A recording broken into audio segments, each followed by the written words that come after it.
Boa noite a todos. Sempre uma alegria imensa poder estar aqui no CEVEL, Centro Espírita Vida e Luz, na cidade de Botucatu, neste dia 13 de julho de 2026. E o tema que nós trazemos para a reflexão dessa noite é: quem não vive para servir, não serve para viver. Que a paz do Mestre Jesus envolva nossos corações. Estimados irmãos, estimadas irmãs, é uma alegria imensa e uma profunda honra estarmos reunidos mais uma vez para esta sagrada tarefa de esclarecimento, reflexão, consolo e comunhão espiritual. Hoje nós abordaremos o caminho, a verdade e o propósito do serviço. O próprio Mestre Jesus nos asseverou: eu sou o caminho, a verdade e a vida, e ninguém vai ao Pai se não for por mim. Ninguém vai ao Pai a não ser por mim. Diante disso, cabe-nos fazer uma pergunta fundamental para nós mesmos: qual é verdadeiramente o caminho? Qual é a verdade que o Mestre nos convidou a seguir? A resposta para essa indagação nos chega através de um profundo convite para a ação, sintetizado em uma máxima memorável, atribuída à alma iluminada de Mahatma Gandhi. Ele assim asseverou: quem não vive para servir, não serve para viver. Para nós, estudantes e praticantes da doutrina espírita, essa frase ganha um contorno de urgência espiritual. Ela desvela o real propósito da nossa existência corpórea. A vida tem um objetivo muito bem definido, que é o auxílio mútuo e o amor em movimento. Longe de ser um fardo, o serviço ao próximo é o próprio mecanismo que Deus nos concedeu para exercitarmos a nossa transformação íntima. Servir é amar, e amar é a única forma de evoluir. Amar é a única chance que nós temos para evoluir. A reencarnação, meus irmãos, é uma escola. O Espiritismo, ao clarear os horizontes humanos com a chave da reencarnação, nos mostra que a Terra não é um lugar de castigo, mas uma escola abençoada. E nessa escola divina, o serviço de ajuda humanitária funciona como a matéria principal do nosso aprendizado. Primeiramente, devemos compreender o propósito. O ato de ajudar o outro não beneficia apenas a quem recebe a ajuda. O ato de ajudar esculpe a alma de quem doa. A ajuda esculpe a nossa alma. Ajudar o próximo, então, é se melhorar moralmente e espiritualmente. É no esforço do serviço, do auxílio aos nossos irmãos, que desenvolvemos as virtudes mais sublimes da alma, como a paciência, a tolerância, a abnegação e a caridade pura. Em segundo lugar, nós somos regidos pela lei de ação e reação. Cada gesto de amparo, cada abraço fraterno ou aperto de mão E cada palavra de consolo que nós semeamos no caminho do nosso semelhante se transforma em luzes que acendemos, iluminando as trevas da nossa própria estrada evolutiva. O bem que nós praticamos é uma força viva que retorna inevitavelmente para nós, iluminando a nossa trajetória rumo aos mundos superiores. Temos então aí, como sabemos, a lei de causa e efeito, que nos recompensa pelo bem que nós praticamos aos outros.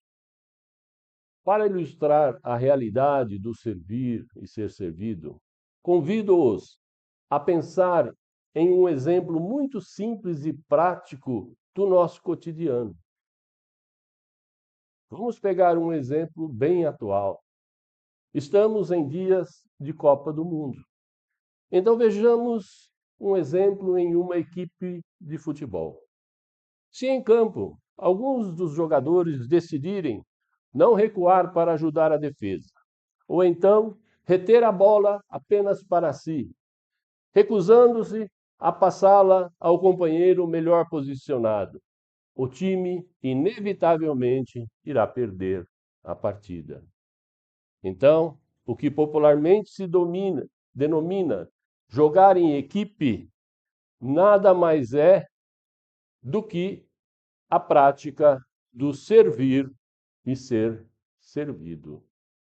O egoísmo de um isola e inviabiliza a capacidade de todos os outros, trazendo como consequência um enorme prejuízo em geral.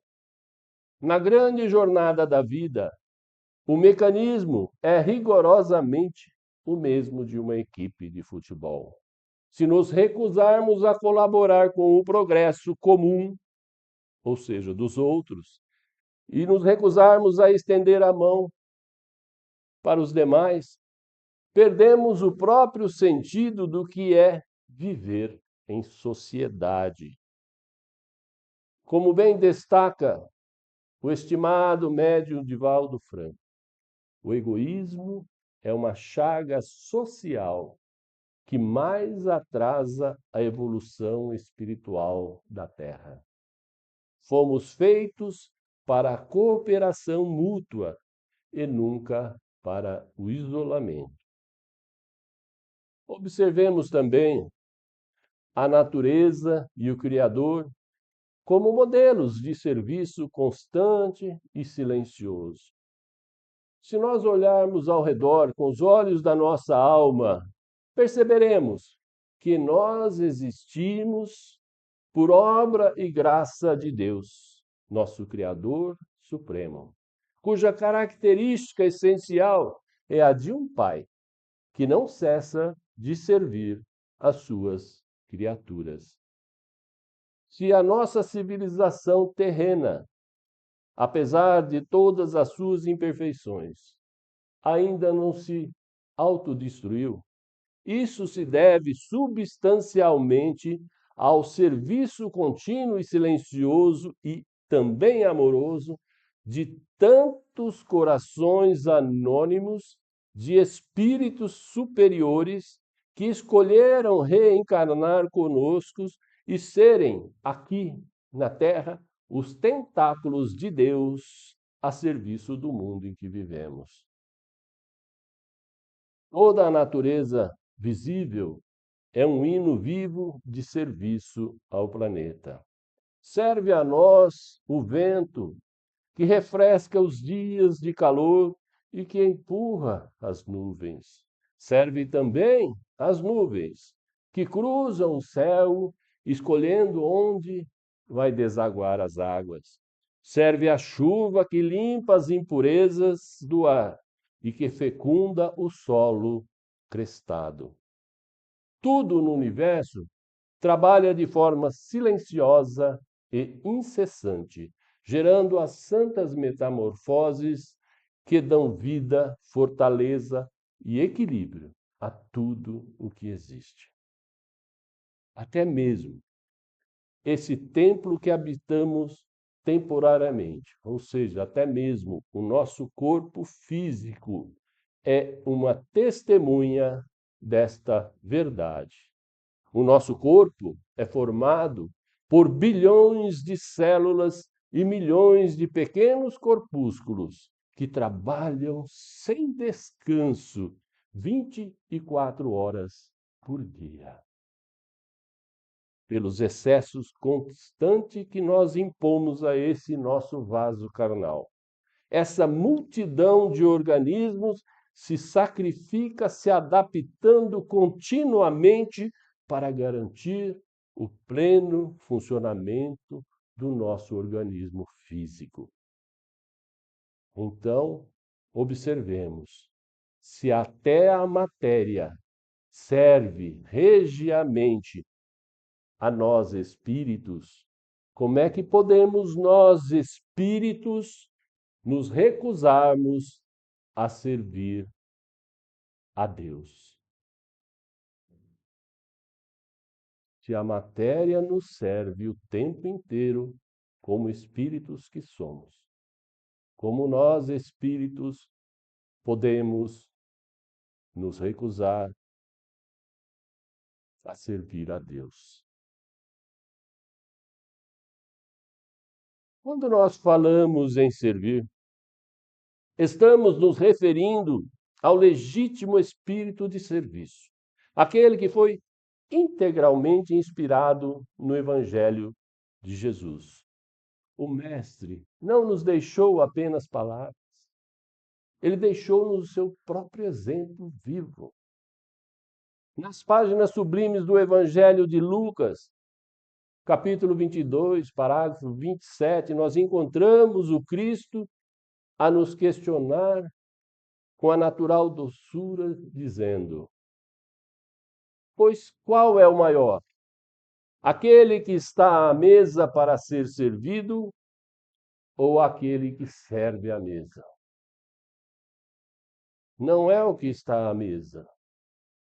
Ao passo que eu, entre vós, sou aquele que serve. Esta é uma clara alusão de Jesus dizendo que ele veio ao mundo para nos servir. Jesus veio ao mundo para nos servir. Então agora ficou claro. Jesus veio para servir. E nós viemos ao mundo para aprender com Jesus a ser um servo de Deus. E, portanto, a servir. É assim que nós estaremos, então, copiando o maior modelo que temos, que é Jesus.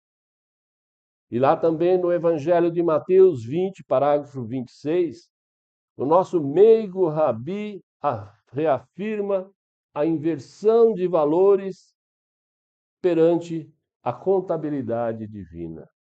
Diz ele: todo aquele que quiser entre vós fazer-se de grande, que ele seja o vosso serviçal. E qualquer um que entre vós quiser ser o primeiro, que este seja o vosso servo. Todavia, ao contrário do que supõem muitos corações desavisados ou presunçosos, servir não significa de forma alguma tornar-se subserviente. Isso não é servir, tornar-se subserviente. Nem rebaixar-se, muito menos humilhar-se. Servir é o oposto exato da humilhação. Servir é a máxima nobreza da existência. Servir é a máxima nobreza da existência. Lembram-se de Jesus lavando o pé de seus apóstolos? Aquele que compreende o chamado do serviço enobrece seus dias. Faz uma diferença real nas existências das outras pessoas e contribui para que a atmosfera à sua volta seja mais leve e feliz. Não importa a modéstia ou o tamanho do serviço, se houver nesse serviço o amor, ele estará agregando um valor imperecível por onde passar. Infelizmente, essa realidade ainda passa desapercebida por aquele que prefere pautar sua conduta mesquinha e egoísta, fazendo até um trocadilho de mau gosto, irônico, com a prece dominical ensinada por Jesus. Certamente todos já ouviram este ditado ou trocadilho popular, que diz assim: que venha a nós o vosso reino, e ao vosso reino nada. O que quer dizer isso? Que seja meu tudo o que é vosso, e para todos vocês nada. Este é o egoísmo. Espíritos que sintonizam com essa faixa vibratória são aqueles que apenas subtraem, retiram, sugam e escasseiam os recursos emocionais e materiais do mundo. Buscam o tempo todo serem servidos, mas esquecem-se que para que possam um dia colher lá na vida espiritual, é indispensável que tenham praticado aqui na terra a semeadura do trabalho. Se não semear o trabalho aqui, não colhe no mundo espiritual. Diante disso que relatamos, meus irmãos, cabe-nos uma indagação profunda. De que forma prática devemos servir para atingirmos o objetivo e o equilíbrio que nós almejamos? A história nos mostra que a humanidade sempre viveu em conflito, digladiando-se nas mais diversas áreas. O egoísmo, fortalecido pelo orgulho, sempre induziu o homem a querer mais e mais, cada vez mais, sem a menor preocupação de que aquilo que ele tem, que ele acumula, que ele abunda, muitas vezes representa para o outro a escassez e a necessidade extrema. Para que haja uma convivência mais harmoniosa no planeta Terra, é preciso que as discrepâncias humanas se equilibrem. E esse equilíbrio não está em simplesmente tirar daquele que tem para distribuir mecanicamente para aquele que não tem. Não é assim. A harmonia real só vai imperar no mundo em que vivemos quando aquele que tem mais talentos, aquele que tem mais talentos, sejam esses talentos em formas de bens, em forma de cultura, em forma de saúde ou até em forma de moral. O que tiver talento decidir então a cooperar, a ensinar e a instruir aquele que tem menos talento naquela área, para que este também aprenda a ter, aprenda a caminhar e a conquistar pelo seu próprio esforço. Porque assim ele sempre vai ter. Quando você só distribui o que você distribuiu, acaba, aí não resolveu. Este raciocínio de fraternidade precisa ser aplicado urgentemente em todas as áreas onde existem grandes disparidades comparativas, como existem na educação, uns têm muito, outros têm pouco, Na saúde, uns recebem muito auxílio, outros não. Na segurança e até na economia. Quando Jesus nos trouxe aquele mandamento divino, que ele chamou de segundo mandamento, amai ao próximo, ele quis dizer, em espírito e verdade, que amar ao próximo é cuidar do próximo. Amar o próximo é cuidar do próximo, é servir o próximo. Por que que é? Porque quem ama, cuida. Quem ama, cuida.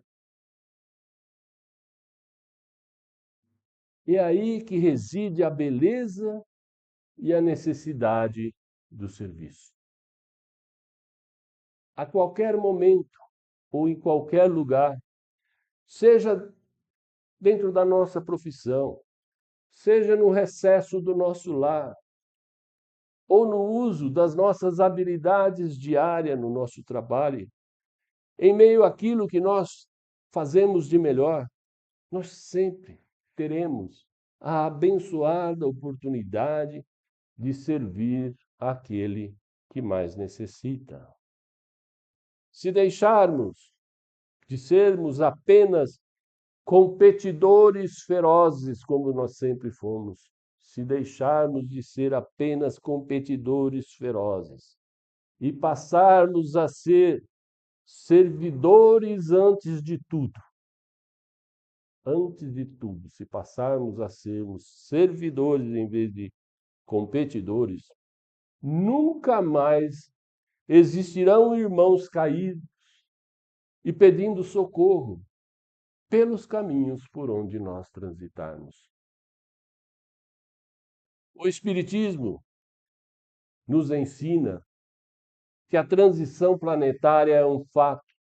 Contudo, nós só iremos para o tão sonhado e esperado mundo de regeneração quando direcionarmos para o nosso próximo os serviços classificados como virtudes celestes.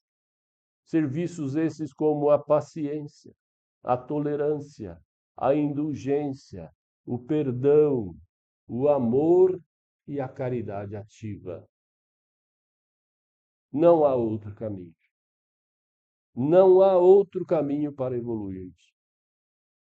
O Mestre nos adverte com firmeza no Evangelho de Lucas, capítulo 12, parágrafo 47, quando ele ensinou assim: aquele servo que soube a vontade do seu Senhor e não se apercebeu, e que não obrou conforme a sua vontade, muitos açoites lhe serão dados. Aquele que sabe a vontade do Senhor e não age conforme a vontade do Senhor, muitos açoites serão dados. Gostaria que todos entendessem açoites como dificuldades, dores, doenças, ou seja, sofrimentos. Todos nós já conhecemos a vontade do Senhor. Cabe-nos apenas agir. Quando finalmente entendermos que é infinitamente melhor servir do que ser servido, e aplicarmos esse ensinamento de Jesus no dia a dia, teremos uma civilização convivendo em perfeito equilíbrio e harmonia. Será verdadeiramente a partir daí o início do que chamamos de terra regenerada, mundo de regeneração. Eu abro aqui um parênteses para observar que daqui para frente a NET e a tecnologia estarão sempre fazendo parte do nosso dia a dia, ocupando os nossos afazeres cada dia mais, ocupando o nosso espaço cada dia mais. E é importante a gente sempre estar falando sobre isso, para que a gente não seja pego de surpresa. Então, nós vivemos um momento singular na história do nosso planeta. É a época da transição planetária, onde a tecnologia avança a passos largos.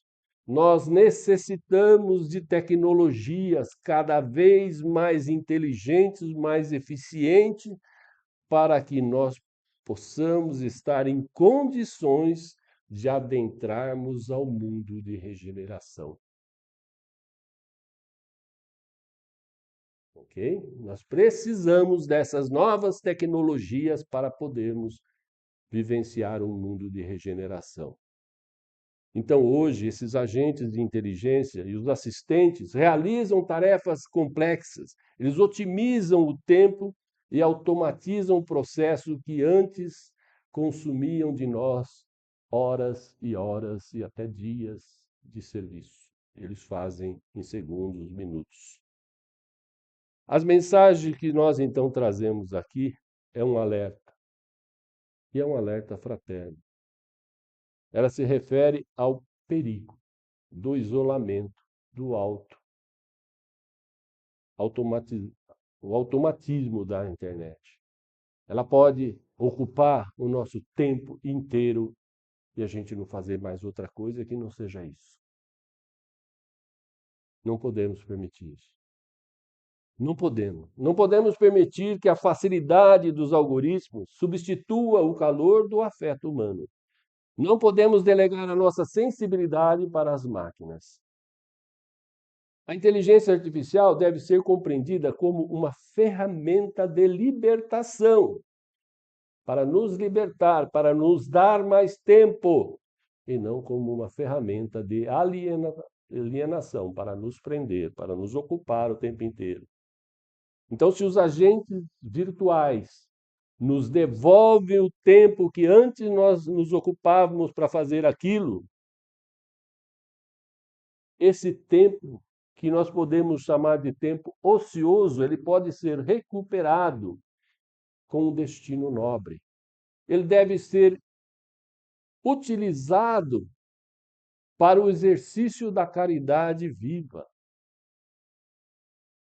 A tecnologia nos dá o tempo, vai nos deixar sobrar tempo, vai tomar até nossos empregos. Mas o Evangelho nos diz o que devemos fazer com este tempo. Nós devemos usar esse espaço vago para praticar o olho no olho, para aquela visita fraterna, para o amparo aos necessitados, para o serviço ativo na seara do bem. Afinal, servir a Deus não é apenas se ajoelhar e orar entre as paredes de um templo de qualquer religião, ou então orar em um quarto da nossa casa. Ser um servo do Senhor é fazer da vida inteira um hábito diário de amor, servindo ao próximo com a mesma dedicação com que nós gostaríamos que o próximo nos servisse. Servirmos da mesma forma que gostaríamos de ser servidos. O serviço na seara do Jesus Cristo não exige condições excepcionais. Por vezes, uma simples palavra de esperança, um ouvido atento para alguém que necessita desabafar, ou até um bom dia com um sorriso amável, é o quanto basta para desanuviar uma alma entristecida e até, às vezes, para salvar uma vida de um abismo no desespero. Eu quero afirmar que eu não vejo erro nenhum em gostarmos de ser servido. Não existe erro em gostar de ser servido. Fiquemos tranquilos quanto a isso, porque estes são apenas momentos especiais E sendo assim, não é pecado. Nós, além de sentirmos prazer, isso vai nos estimular. E principalmente permitir que os outros tenham a maravilhosa oportunidade de também servir. Para que eles sirvam, nós temos que ser servidos também. Antes de encerrar, eu quero trazer aqui uma história muito divulgada nos meios espíritas. Vocês já devem até conhecer. Diz essa história que um homem foi convidado para conhecer o céu e o inferno. E eu estou trazendo ela aqui porque ela encaixa direitinho no nosso tema de hoje. E levaram ele primeiro para o inferno. Ao abrirem a porta do inferno, ele se deparou com um salão muito grande. No centro desse salão tinha uma bacia gigantesca e profunda. E dentro dessa bacia tinha uma sopa cheirosa, apetitosa, que dava água na boca. Em volta dessa bacia, no alto, repleta de seres. Cada um tinha uma colher de mais ou menos uns 4, 5 metros de cabo. Então eles conseguiam, com essa colher, pegar a sopa lá embaixo. Só que eles não conseguiam trazer na própria boca, porque a colher era muito grande. Então elas estavam desesperadas, magras e famintas, sofrendo muito, vendo toda aquela fartura na sua frente e não podendo aproveitar. Em seguida, o homem foi levado ao céu, uma porta igual. Abriu-se a porta, uma sala igual. Um outro caldeirão também no centro daquele salão, igualzinho ao anterior, com uma sopa com o mesmo cheiro apetitoso. E em volta daquela panela gigantesca, inúmeras pessoas com colheres do mesmo tamanho que a do inferno. Nos dois lugares era tudo igual. Só que a diferença é que ali todos estavam bem cuidados, alimentados e felizes. Então o homem disse: mas eu não compreendo. Por que aqui as pessoas estão felizes enquanto na outra sala morrem de fome? Se nos dois lugares é tudo igual. O céu e o inferno é tudo igual. E veio a resposta: você não percebeu, meu irmãozinho? É porque aqui eles já aprenderam a usar a colher comprida para servir a boca do seu irmão do outro lado. Para servir o seu irmão ao lado. Resumindo, o céu pode ser em qualquer lugar. Ele é o mesmo. Em qualquer lugar o céu é o mesmo. E quando nós procurarmos servir muito mais ao outro do que a nós, nós estaremos no céu.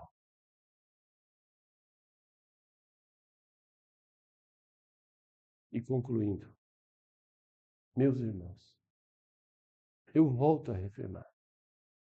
Caminhar na seara de Jesus é entender que toda ação a serviço do próximo é uma centelha de luz que acendemos na nossa própria estrada, clareando o nosso destino rumo aos mundos superiores, aos mundos de regeneração e aos mundos de paz.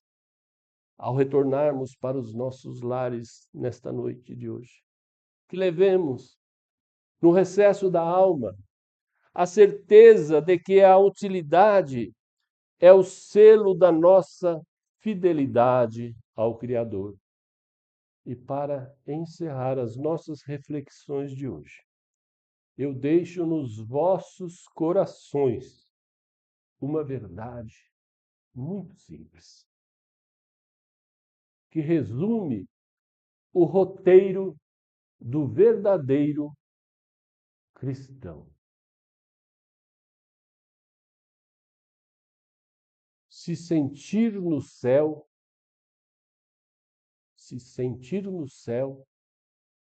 é caminhar pela terra servindo aos nossos irmãos. Muita paz a todos. Que o Mestre Jesus nos abençoe, hoje e sempre. Que assim seja. Muito obrigado.